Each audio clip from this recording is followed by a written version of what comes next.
Səni yaralayan, sənə ziyan vuran, səni incidən insanları həyatından çıxarda bilmirsən.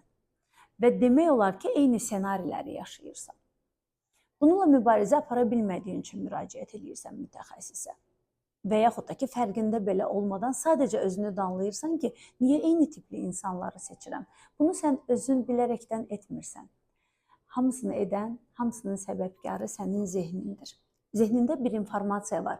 Əgər insan mənə uzaq davranırsa, əgər insan mənə sevgisini bildirmirsə, əgər insan məni uzaqlaşdırırsa, özü itələyirsə, deməli əsl sevgi budur. Deməli əsl istilik budur. Əsl məhəbbət budur. Bu qənaətə hardan gəlmisən? Çox böyük ehtimal ki, valideynlərindən biri və yaxud da hər ikisi səndən uzaq davranıb, səni özündən kənarlaşdırmağa çalışıb.